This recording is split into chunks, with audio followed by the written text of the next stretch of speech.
Bismillahirrahmanirrahim. Alhamdulillahi Rabbil Alamin. Wassalatu wassalamu ala ashrafil anbiya'i wal mursalin. Sayyidina Habibina Muhammad wa ala alihi wa sahbihi ajmain amma ba'd. So, actually very important ang last topic natin.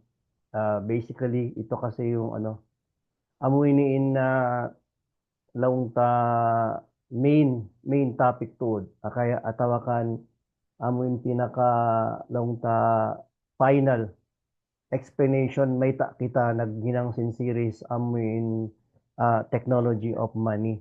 So in previous in previous lecture ta amin origin of money pagkabusin second lecture ta amon pasalansin uh, fiat money even sin amuin current financial of financial system. Related siya, actually, introduction baliad to sinamin final topic na to biyawon. Kasi asusungon, whether we like it or not, in kamatauran sin kita niyo, diha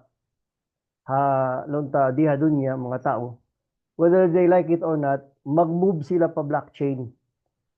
Sabab, amoy ni in pagyanon sin mga expert Web 3.0. So bakas kita ha Web 1, bakas nakakadto kita pa Web 2, amo na yung pagyanon nila Web 3.0, amo yung blockchain. So whether we like it or not, we are moving into this direction. Takan na long ko maginang ako sin lecture ini, mag-share ako sin knowledge ini sabab mataod indeng ha mga laung ta bangsa ta or mga tao ta hindi makahati or way pa naka-adapt sin technology ni. In technology ni bukod ni laung ta technology of the future. This is the technology of today. So today, i-discuss na to in topic blockchain, crypto, even uno naman in mga related technology kanya. So in overviews in topic na to, amuin pasalansin blockchain. So basically ang idea taman ito si blockchain, kamatauran sin mga tao because naka-experience kita sin pagyanon network. In network actually, blockchain is a decentralized and distributed ledger technology that underpins cryptocurrencies. Ang ibig niya sabihin, ang maana diyan is that although ang blockchain ay maraming usage like healthcare, logistics, sa mga halal industry or mga iba-iba pang technology, medyo sumikat ang blockchain dahil sa cryptocurrencies, especially Bitcoin. Kasi ang Bitcoin actually ang nagpasikat sa blockchain. So basically ang blockchain ang for example ang blockchain is yung ang tinatawag doon na decentralized distributed ledger.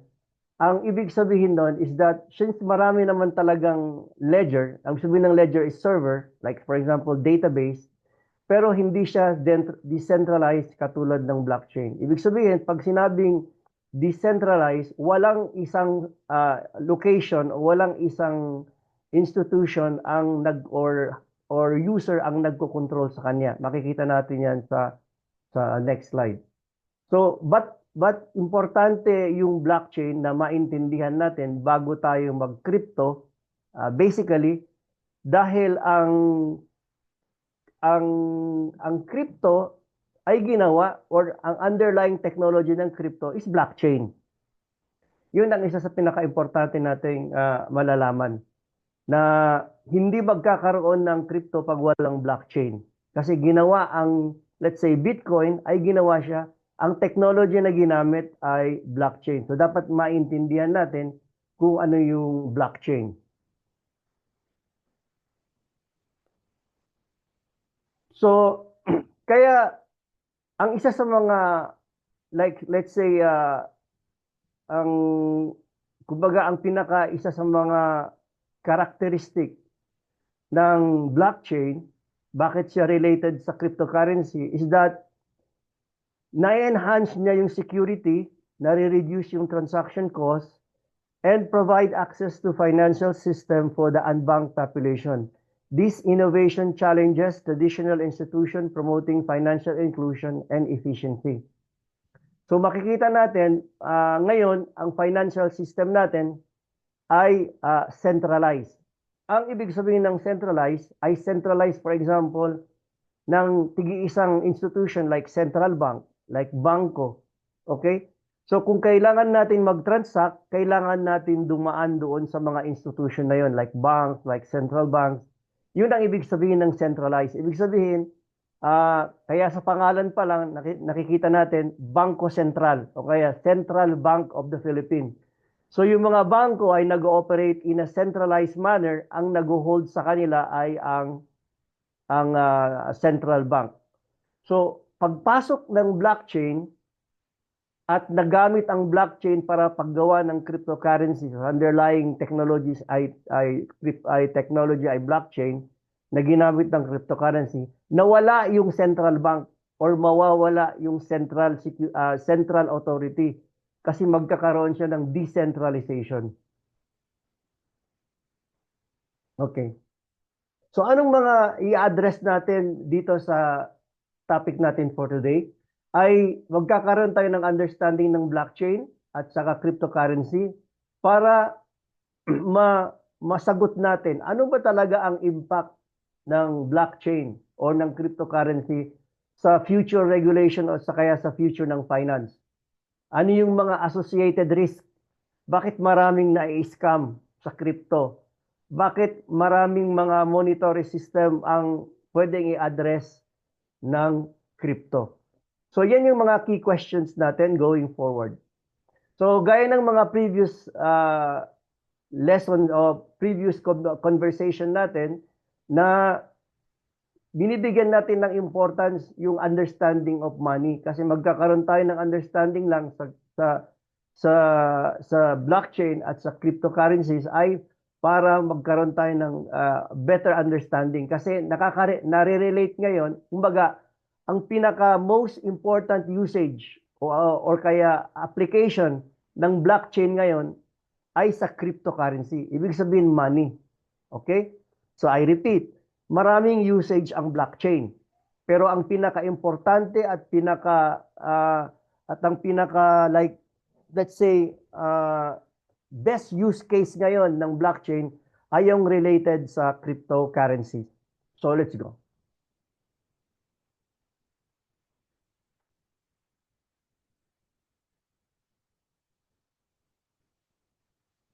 Okay. Sinabi natin kanina na ang blockchain is a decentralized distributed ledger technology na mayroon siyang transparency, security, by recording transaction across multiple nodes. Okay. So ang ibig sabihin ng blockchain, may isang brother na nag-explain, yung parang analogy ng mga hufas, yung mga hafis. Okay? Ang analogy nila doon, for example, 'di ba ang Quran hindi siya kumbaga hindi siya nagbabago. Bakit hindi nababago ang Quran? Ang Quran hindi siya nababago dahil ang Quran hindi siya centralized. Ibig sabihin, maraming hafiz or hufaz ang nakaka-memorize ng Quran. Yung nodes na tinatawag doon, each block in the chain of contains data, a timestamp, and a cryptographic hash. Yun yung mga hafiz. Yun yung mga hafiz doon. Ibig sabihin noon, bago mo baguhin ang Quran, kailangan baguhin mo muna sa memory ng lahat ng hufaz. Right? So yung tinatawag sa blockchain, nire-refer ko lang doon para maintindihan natin. Although yung mga iba sa atin ay gets na natin yung understanding. Yung nodes, yung across multiple nodes doon, yun yung mga hufaz. Okay? So, each block in the chain contains data. Kaya tinatawag na blockchain kasi yung chain nakakonect.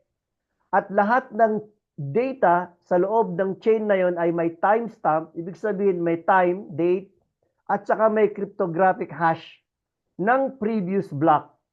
Ibig sabihin, pwede mo lang baguhin yung previous block pag nabago mo o na-crack mo yung cryptographic hash ng present block. So, ibig sabihin, especially ngayon, malaki na ang network ng blockchain, especially like for example, Bitcoin, ay hindi na siya madaling i-crack o baguhin, kagaya ng Quran. Kasi marami nang nakamemorize.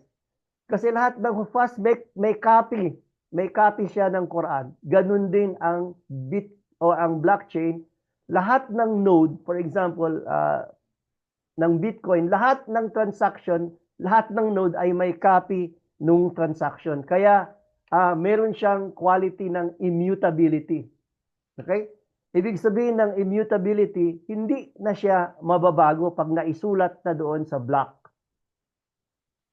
Yun ang kagandahan ng blockchain. Para siyang na mahirap siyang kumbaga i-hack, mahirap siyang i-edit ulit kung anong nakalagay sa ledger, hindi kayang baguhin ng tao. Hindi kayang baguhin kasi kailangan mong baguhin lahat yung mga block na nasa chain. So, paano gumagana yung blockchain, for example? So, hindi pa tayo pumupunta sa Bitcoin. Although, ang pinaka-best example ng blockchain is Bitcoin, nandito pa tayo sa blockchain. So, how does blockchain work? Blockchain operates through a network of nodes. So, kung sanay tayo sa network, for example, alam natin yung mga network may mga nodes. So, depende sa protocol ng network, may mga nodes yan. Pero dito sa blockchain, for example, may mga nagba-validate at nagre-record ng transaction through consensus mechanism. Ibig sabihin, pag gumawa ang isang developer ng isang blockchain, meron na doon naka-embed sa application o kaya doon sa chain yung tinatawag na consensus mechanism. Paano bina-validate o nire-record yung transaction doon sa blockchain. Kumaga sa database, meron tayong create, edit, ngayon manage. Pero dito sa blockchain, meron tinatawag na consensus mechanism. So ang key components ng blockchain, ng isang block ay mag-store ng data, tapos yung node mag-maintain ng network, at yung mga various consensus strategies such as proof of work or proof of stake, which confirms the accuracy of the transaction. Basically, ang mangyayari, meron data, merong nodes na nagme-maintain ng data, yung network. Kumbaga, lahat ng data ay nakasave sa lahat ng node. At may mga consensus strategy o kaya protocol sa loob na yon, either proof of work or proof of stakes, na nagko-confirm para ma-confirm yung accuracy of transaction kung masisave yung transaction doon sa sinatawag na block na yon. Okay? So, more or less, makukuha natin yan later pag gets natin. So, binibigyan ko lang kayo ng konting introduction sa blockchain kasi lahat ng cryptocurrency ay based on the blockchain technology. Okay? Lahat. Pero sino ang nagpasikat sa blockchain? Ang nagpasikat sa blockchain ay yung Bitcoin. So, ibig sabihin, ang Bitcoin ay isang type ng blockchain. Kaya lang, ang Bitcoin, wala siyang, for example, wala siyang company or wala siyang organization na nagko-control sa kanya, kundi yung network lamang. So siguro, narinig natin yung mga iba't ibang definition ng Bitcoin. Okay?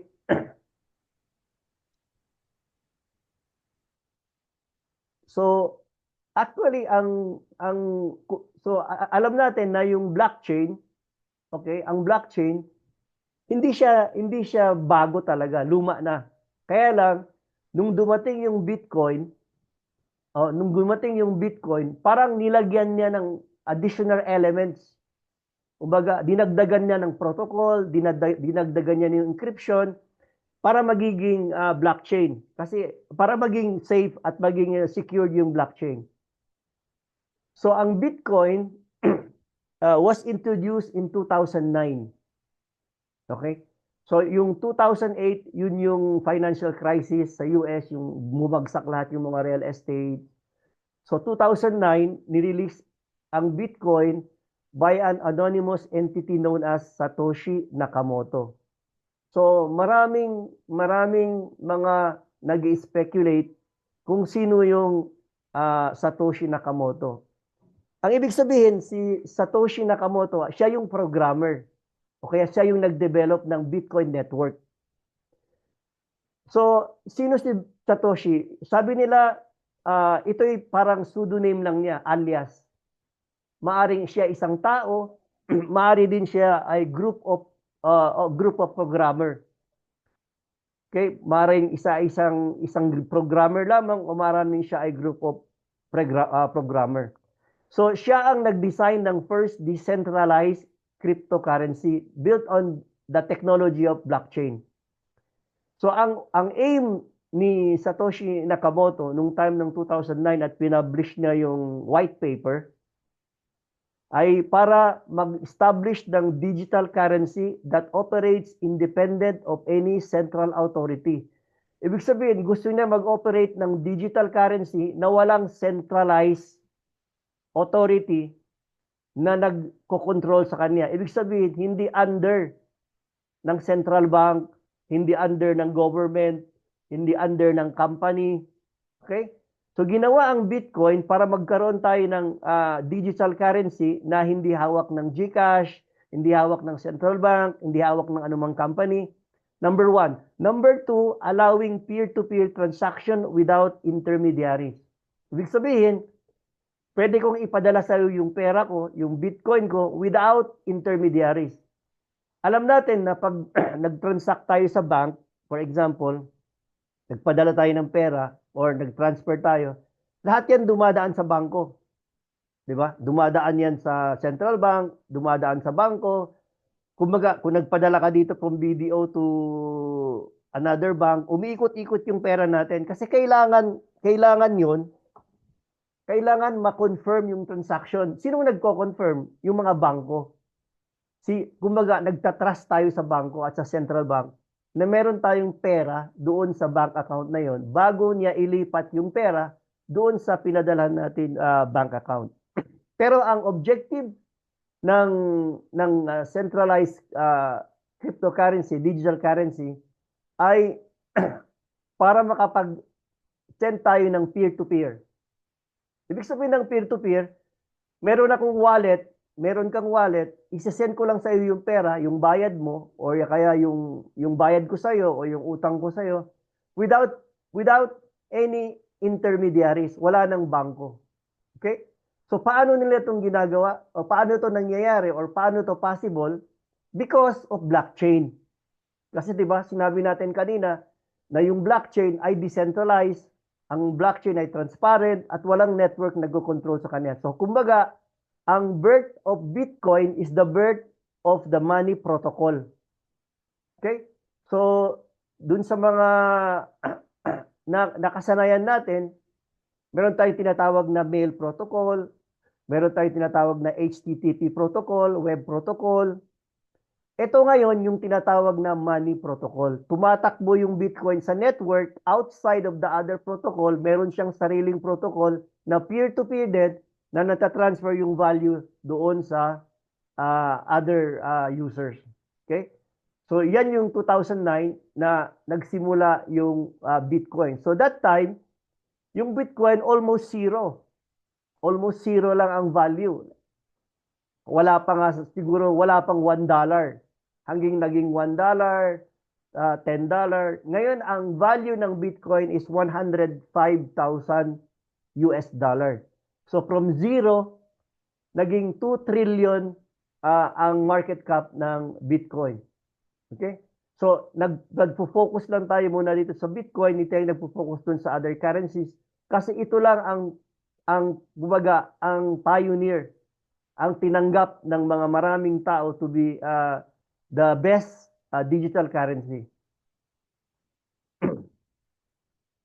So after 2009, nung ginawa na yung Bitcoin, marami na nagtatanong eh. Sabi na, ano ba talaga yung Bitcoin na yan? Okay? So, I started Bitcoin siguro mga 2014, 15. Ganyan. So, I basically, pinag-aralan ko na nung dime pa nun. Nung time nung 2015, 2016. So nagkaroon ng exchange sa Philippines around 2017. Yung Coins PH, tapos sumunod na yung ibang current exchange. So wala pang exchange noon. So you have to use other exchange na wala pa sa Philippines. Nag-start ang currency or ang exchange sa Pilipinas is around 2017, yung coinsph.com. So ang Bitcoin, ang by definition, is a peer-to-peer electronic cash. So ibig sabihin ng peer-to-peer, wala nang bangko sa gitna. Yung pera ko, meron akong 1 Bitcoin, isa-send ko sa Bitcoin wallet mo from my Bitcoin wallet without needing anybody. Tapos, hindi katulad ng financial o traditional financial institution na kailangan ko mag-trust. Kasi 'di ba sa transaction kailangan yung trust. For example, own kita, let's say 100 pesos. Hangkan na yon i-accept 100 pesos, biasing yagbisaran ta last time. Pasalan, in nag-deal trust ka niya yon, authority, amoy government. Nung sing government, 100 pesos ini, whether you like it or not, in currency ini. So, di transactions in Bitcoin, dito nakalakihan in financial institution. Hindi natin kailangan yung financial institution. Bale, peer-to-peer. Ibig sabihin, from one user to other user. So kung, for example, using, of course, wallet, digital wallet. Ang isa pang karakteristik ng Bitcoin, kaya, kumbaga, lumalaki ang value niya in the future, is because meron siyang limited supply. Okay? It features a limited supply of 21 million coins. Okay. May technology behind this, pero explain ko lang anong ibig sabihin ng limited supply of 21 million coins. Okay, punta tayo sa Philippine peso. I-example ko kayo sa Philippine pesos. Sa Philippine pesos, every year nagpiprint sila ng pera. Oh, mag-print sila money, mag-print money. In pag-print money yaon, mayroon siya limit. Way nagyan in central bank, mag-print lang kita 100 billion pesos every year. Basta sila maglaki na magbayad na loan, bagsak na in inflation, mag-print na sila Ang kan na insinta, pagtawag sinta, inflationary. Ibig sabihin ng inflationary, the more na maglulukay, magbababa in value. Bumababa yung value ng pera natin, yung US dollar, yung Philippine pesos, kasi wala siyang limit. Wala siyang limit na amount na pwedeng gawin. So sa Bitcoin, according to the design of the application o yung software, or network, or kaya yung tinatawag natin blockchain ng Bitcoin, ang isusupply lang niya is 21 million coins. Ang coins na gagawin lang is 21 million coins or 21 million Bitcoin. 21 million Bitcoin lang. Kaya, whether we like it or not, kung halimbawa, magiging fully accepted na ng global ang Bitcoin, which is nag-uumpisa na ngayon, ginagawa ng reserve ng mga country, bumibili na yung bangko, marami ng tao ang gumagamit ng Bitcoin. Ibig sabihin, magiging short ang supply. So paging naging short ang supply, tataas ang value. Ganun naman ang economics yung tinatawag na supply and demand. Magtagalog lang kita ni Pasalan i-Ana Lea. Inshallah, para katiyan niya. So, hangkan na siya, uning pagyanon 21 million coins, nag-design siya ha system, Zakalaker. Naka-design siya ha system. Yung 21 million coins na yon, naka-program yan doon sa system. Walang makabagbabago sa kanya. Walang pwedeng pumunta doon, o walang pwedeng programmer magsabi, gawin natin 22 million o kaya 200 million. Kasi nga, nakasulat na yun sa blockchain. sinabi natin kanina, immutable. Hindi na yun mababago. Mababago lang yun kung mas malaking network ang magbabago ng consensus. Kasi may consensus agreement dun sa Bitcoin na tinatawag eh. Okay?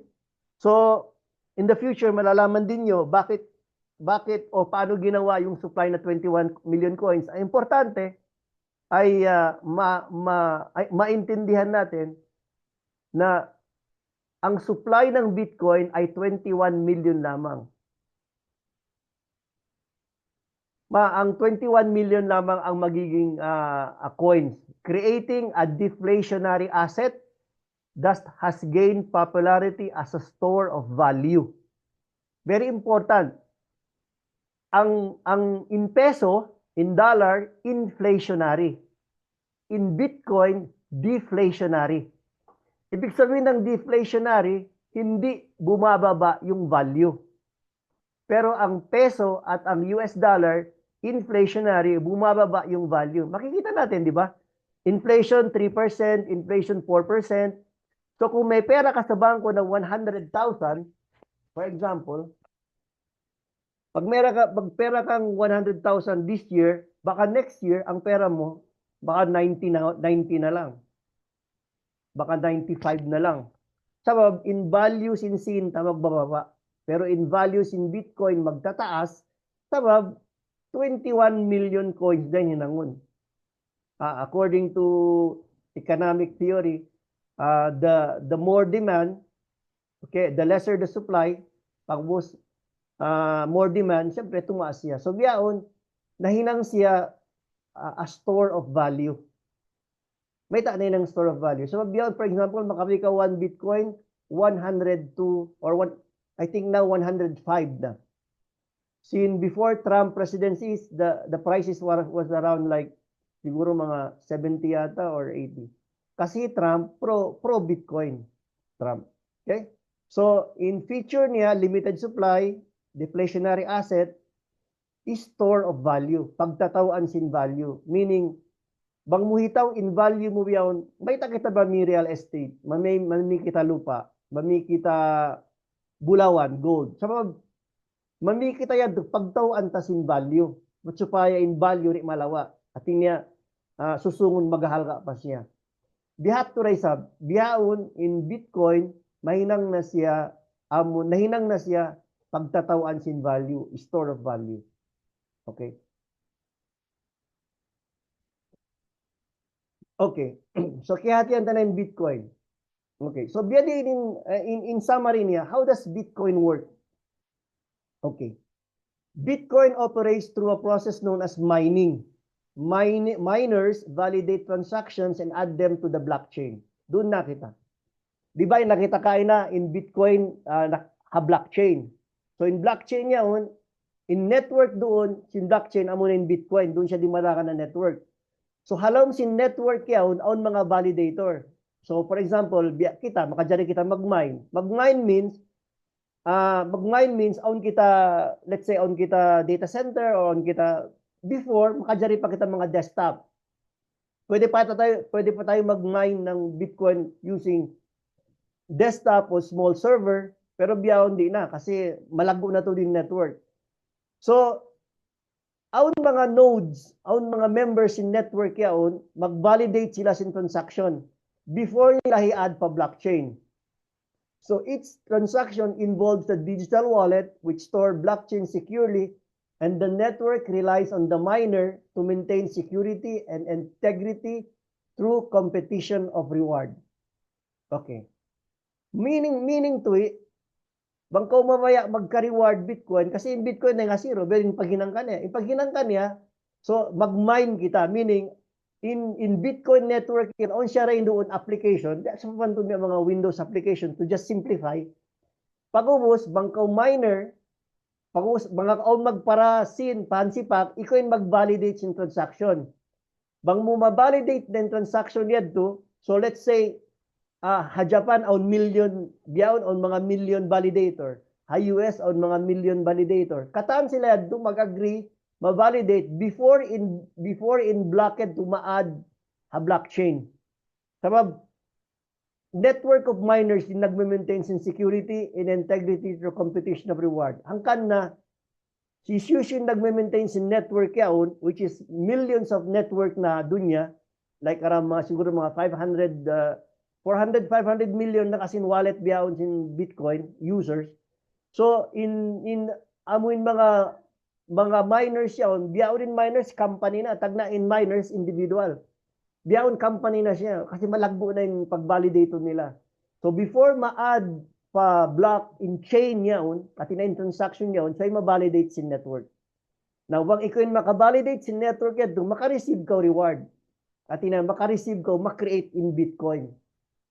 Either aun ko, like now in validators, yung mga 12 Bitcoins, 3.5 Bitcoins, magsisibi siya, maglulukay in Bitcoin, magtitiyo, magsisigpit na mumya algorithm atau cryptographic codes na solve mo ron. So basically, mag-solve ka cryptographic in mumya mga miners para ma-keep in network secured.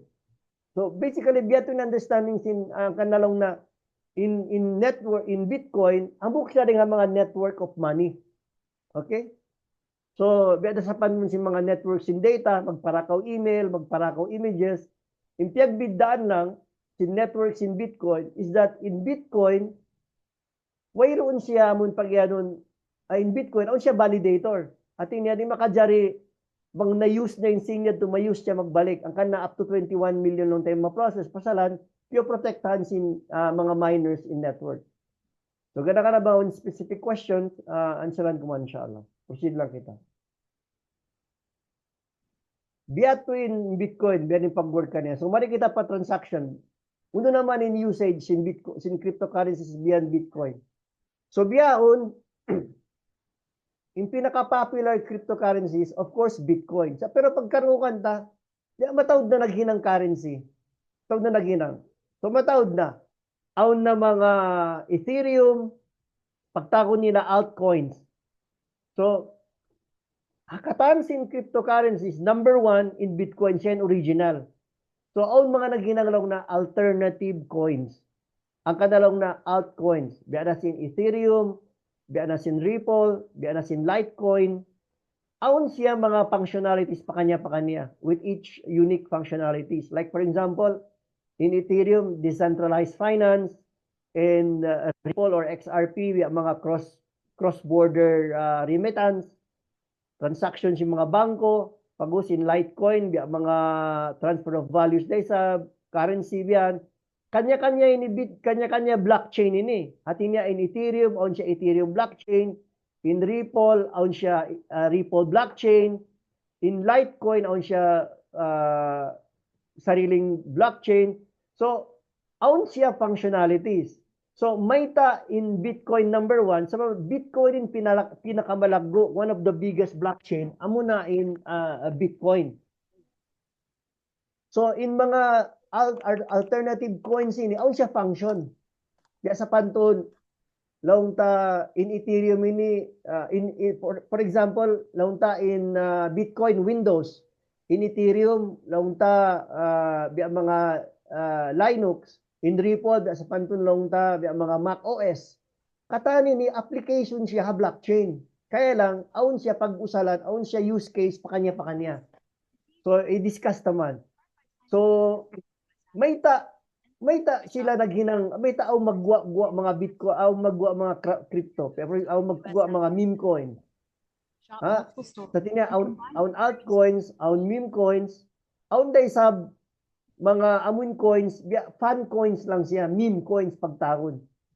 So tungtong na to, aun Bitcoin, which is amun hataasan tuod sin kuan, sin cryptocurrency, pagos aun mga altcoins sa tawa layer 1 pagyanon, layer 1, Ethereum, Ripple, Litecoin matawd yan. Pagos hababaan sin mga Ethereum, mga Ripple yaon. For example, Ethereum, o pa siya mga layer 2. Biya sa panton mga DAO coins, sovereign coins, meaning matawd developer mag-develop application na Ethereum.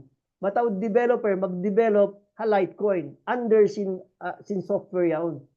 Bale in Ethereum yon software siya, matawd mag Solana software siya, Matawid mag-develop application under niya yun. Mag-create yung mga decentralized finance, lending application, uno-uno na application, usual nila in mga longta in mga in amon biya blockchain yaon. So impiag bidaan lang sin Bitcoin iwan sin mga kaibanan cryptocurrencies, anong basic difference?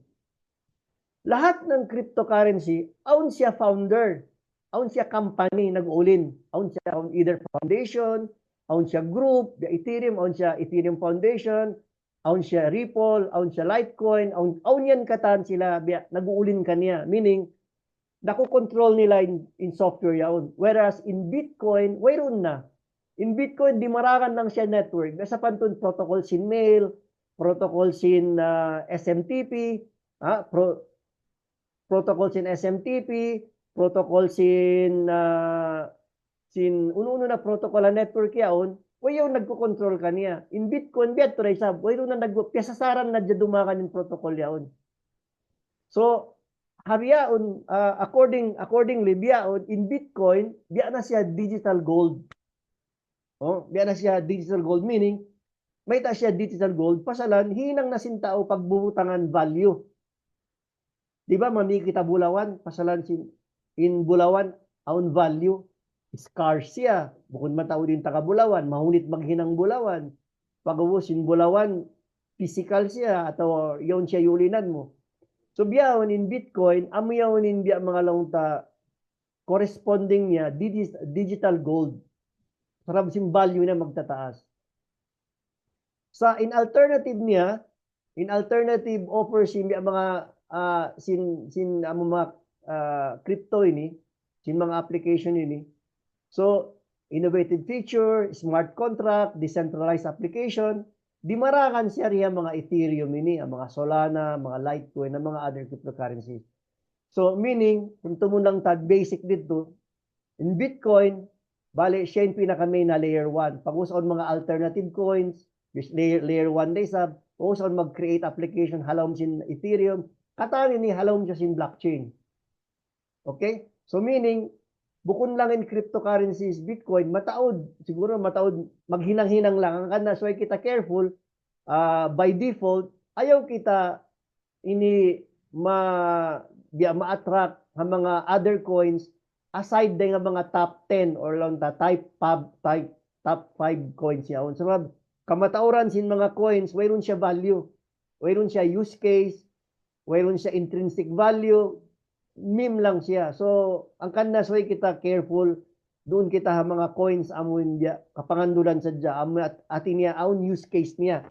Kasi by Sharia Raisa, for example, akamata, di kita makajari like mami coins, yung sa lapagpanayam, coins yung sa lamangi.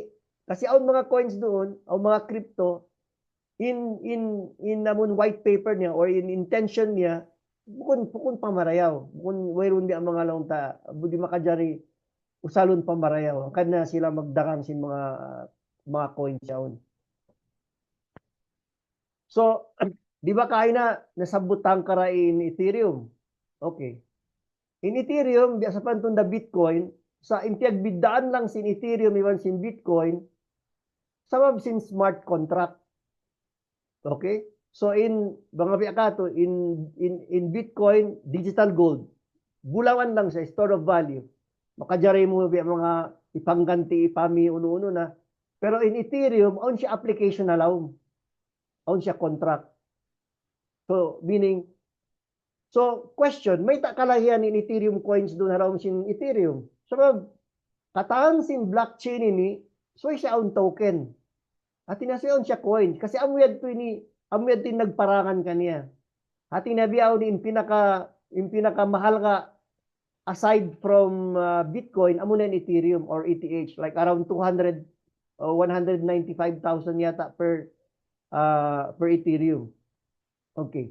So in Ethereum, leading blockchain platform, creation of the decentralized application and smart contract. So in founders, in mga developers in Ethereum, pagkakita nila in Bitcoin, in Bitcoin, di siya gold, mayroon siya function duwaing. So maghinangisab kita blockchain, o maghinangisab kita coin Ethereum, pag-ubos para in Ethereum yaon, in application nyo, makahinang kita decentralized application doon. Meaning, ang mga smart contract, makajari dumakan ha Ethereum.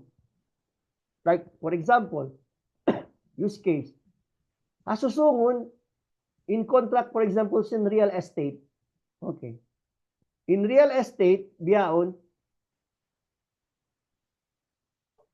although pag yan nila online application, aun pa rin, magbayad pa rin kausin. Diba? Magbayad kausin, bang end of contract mo sumud na. Pero bang long na smart contract na, nakaprogram na ron katan in functions in contract. Like, pag-abot sin 30 days, magbawas na siya, magbawas na coins mo, pag-abot sin pagbabayad, inakawtawakan, automatic na siya katan. So safe dito, I'm meaning, di na siya, atinya, di na ka, mayroon na intervention sin tao dito. Kasi smart na in contract.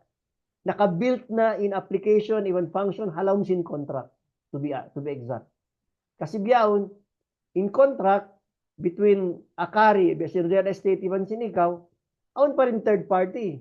Aun pa rin bangko, aun pa rin application, ikaw, yan, marin Akari, mag-deal ko sin.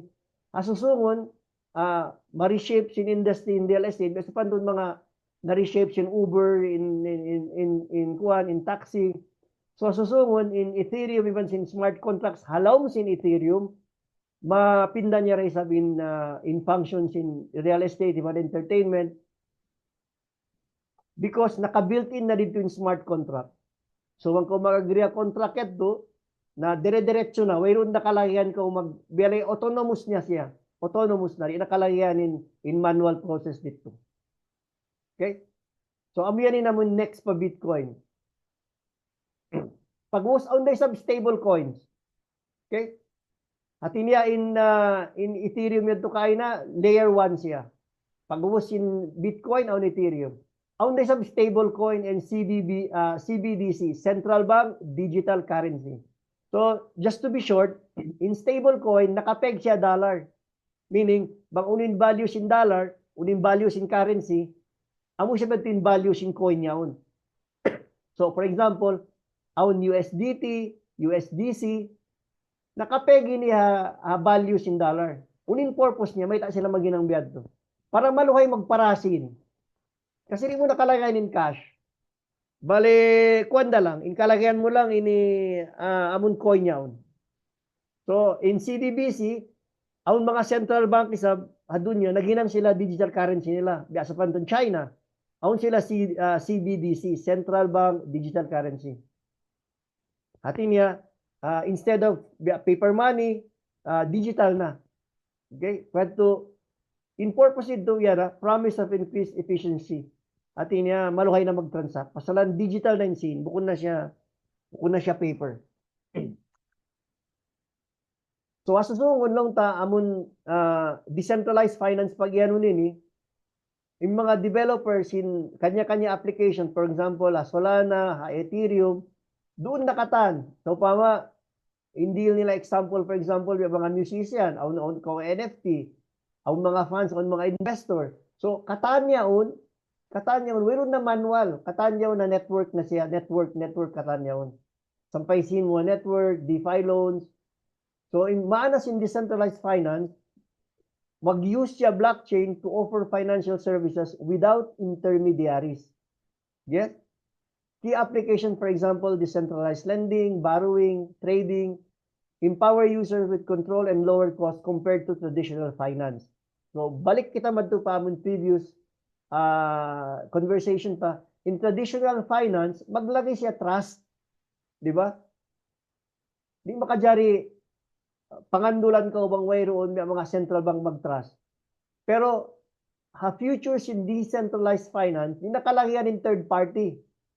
Naka-built-in na code katan in rules. Naka-built-in na code katan in regulation. Kanalaw na decentralized.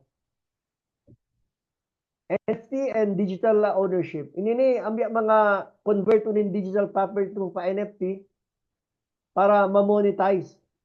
So mag-create ko mga digital painting. Dari mo nakalakihan amon ni bangyon naka NFT na siya, meaning in property, hindi siya matransfer para waing. So, nakabutang siya pa blockchain. So, amoy hindi nga mga mukday nga mga usage.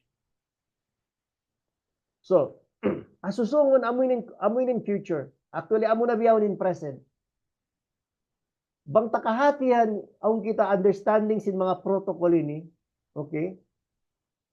Sama bukod lang ini Bitcoin, bukod lang Bitcoin at bukod lang sin in pindahon sinamuin pagyaron blockchain ini. Asusungon bukod lang finance, bukod lang ownership.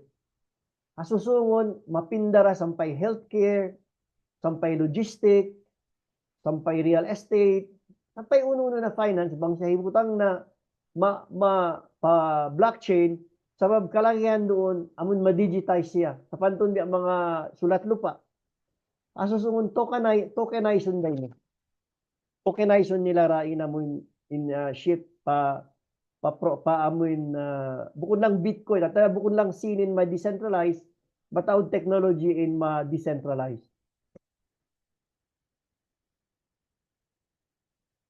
Okay.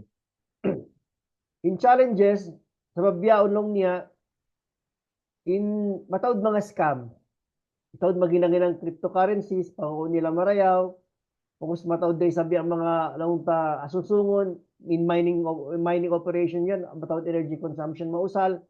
So, mo yung mga challenges susungon sin crypto. Regulation, for example, kato, wayron pa regulation. Uno, ang tax in Bitcoin, at uno, wayron pa, kasi biyaon pa lang nila hinangan regulation. For example, bangkaw taka cryptocurrency, unin rules mo yung BIR, unin tax mo. Of course, katwa Islam, kaya nga tanta, ay neting property, aun disab niya, aun zakat niya. But in pagyanon di regulation, like, for example, ang kanaon mga coins, kaso, at inadirilan case in America, sabab sin, wayroon pa regulation. Wayroon pa regulation. Wayroon pa regulation na yun naman ang mga challenge. Matao din na mong ang mga kuwan, wayroon regulation. At niya, unin sara a crypto. Kasi bago ra siya. Okay. So, amo na ini in the future of money. Sa bangko, nagbina, in government, in US government, ginangon niya na strategic reserve. Okay? So, in conclusion niya, sa panton, in blockchain technology and cryptocurrencies have the potential to disrupt traditional financial system. Ang kanalong ko, whether we like it or not, may kita own idea sin technology ni. Sabab amuin in future technology. In global adoption, digital currency could redefine monetary system and empower individual financially. Sabab bang kita ikawin sin technology, like say for example, magtataas in value niya, then late kita, for example, na kaunitan na kita maka-catch up. So, bukod lang finance, yung pagyaron ko kaya lang in blockchain, bukod lang siya finance. Pwede siya healthcare, pwede siya chain management, pwede siya voting, identity management, sa pantun sinamumi mga daw yan, among pagyanon na ini states, okay, identity management, amin mga usage na beyond finance. So, ang mga concerns namin, aunday sa pagyanon metaverse and Web3, amuinin mag-merge na, okay? Di ba, iyan takay na Web 1, Web 2, beyond Web 3. Blockchain and cryptocurrencies play crucial role in shaping the metaverse in decentralized web. Decentralized web. At niya Web 3, decentralized. Merta, kasi kita na yung mag-control sin data ta. Biyawin ng katan sin data ta, hawak sin Facebook, hawak sin YouTube.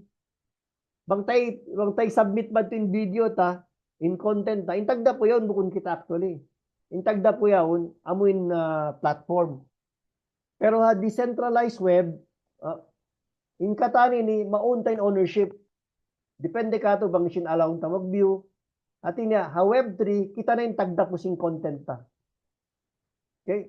Unuin, biyarin ta ma-monetize through cryptocurrencies. Kami pagyarin lang metaverse.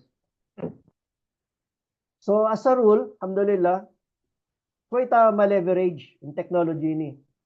Abat supaya ma-use ta siya, in a way, mag-benefit ka to, mag-benefit ka to, mag-benefit ta umma, mag-benefit ta akamata, mag-benefit ka to personally, family ta, because sooner or later, di ini siya sinamun internet panagnaan. Mga, siguro mga 91, 92, 93 biyan, start in internet. Amoy sabi ng beginnings in internet number 3, blockchain even cryptocurrency. So mag-evolve da siya ni. Whether we like it or not, magiging, kumbaga, ito ang magiging future.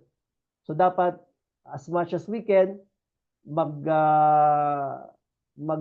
kita in understanding about blockchain, about cryptocurrency, stay informed kita mga developments para ma-leverage ta in potential future, full potential of future. So, like, for example, ako, I've been in the space of blockchain since 2000, to 16, 17,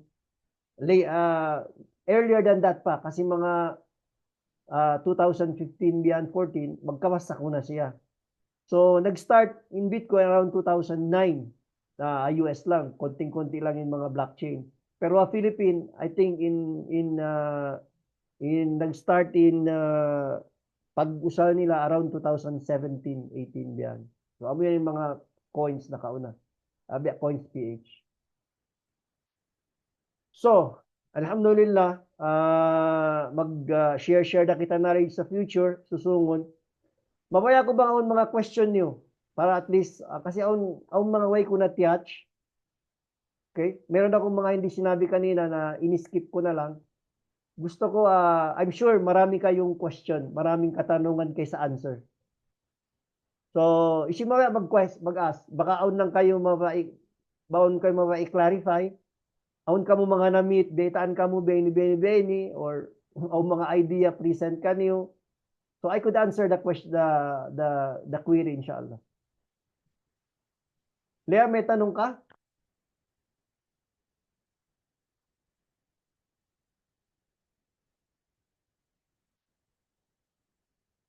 Questions?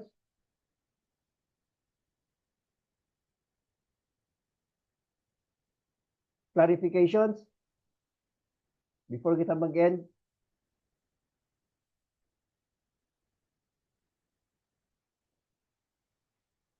So, ang nag-asubo, ang may nagtanong, ano daw ang pinaka-safe na, kumbaga, isa sa mga safe na cryptocurrency na magiging, kumbaga, na dapat nating pag-aralan or i-engage or alamin mabuti. Ang kumbaga, para sa akin, we stick with the top, yung may malalaking market cap. So, at saka may mga use cases. So, let's say Bitcoin, Ethereum, XRP, Solana, yung mga, pag nakita niyo sa listahan ng mga top crypto, doon lang, wag doon sa mga meme coins, wag doon sa mga coins na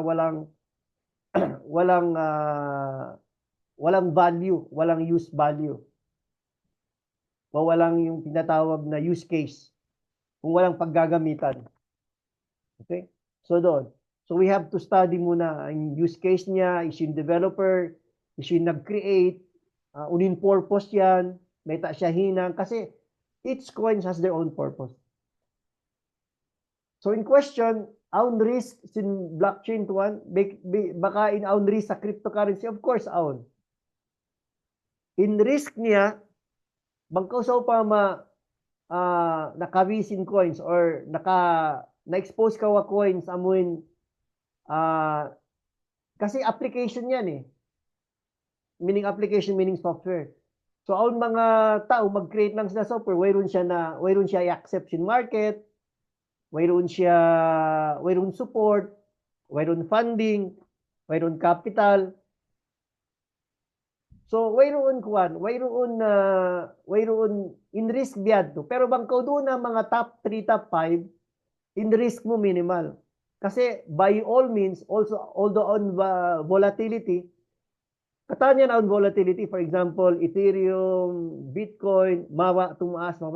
Pero wag mo kitaunin use case niya, in trajectory niya rin, tumaas. Kasi the more people na mag-adapt kaniya, the more siya tumaas.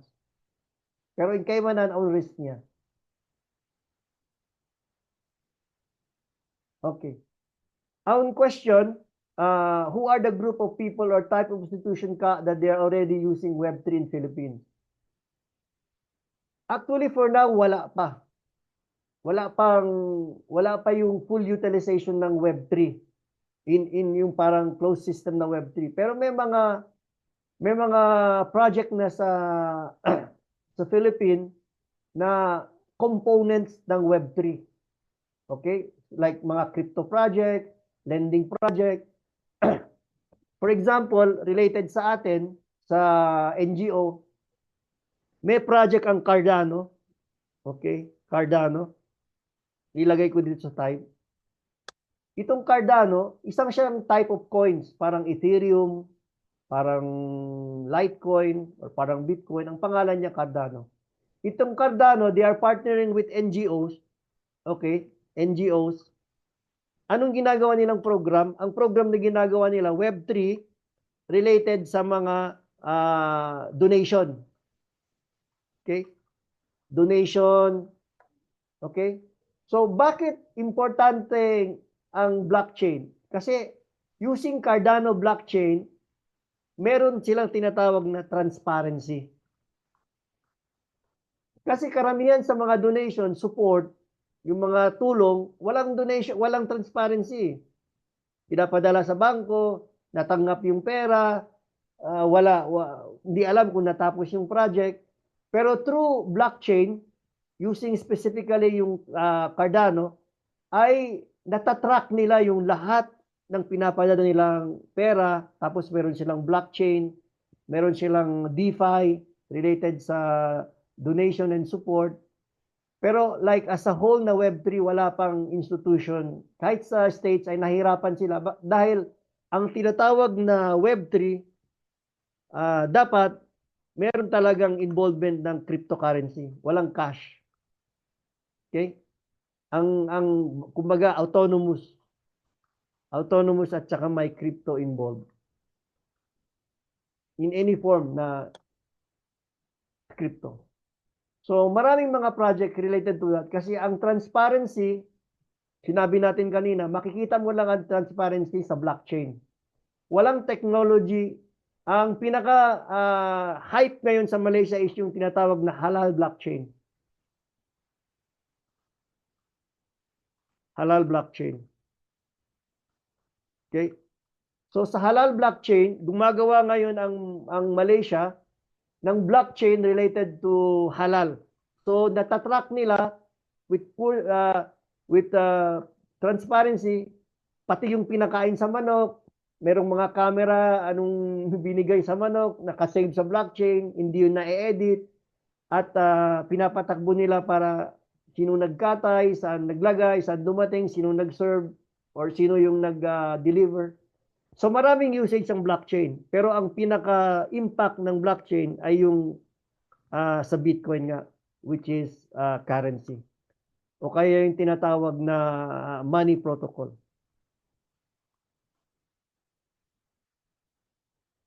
Okay, so yung tanong kanina ng isang sister na may risk, of course, may risk sa currency. Sa blockchain, ang sinasabi natin blockchain ay yung application nun. So, hindi masyadong risky pag tayo ang gumawa ng project kasi tayo yun walang lokohan. Pero may mga blockchain project na may risk kung hindi natin alam yung purpose. So, meron pa tayong tanong? Inshallah.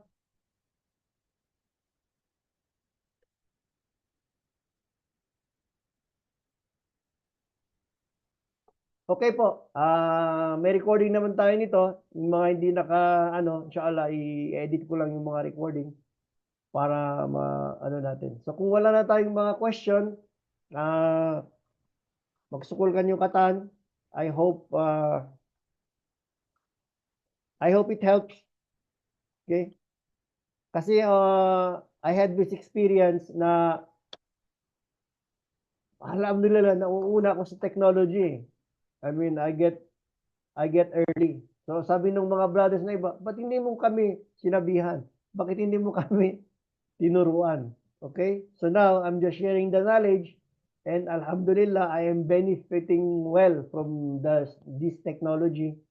At sana kayo din will study more inshallah para mag-benefit din tayo lahat inshallah in the future. So jazakallah khair.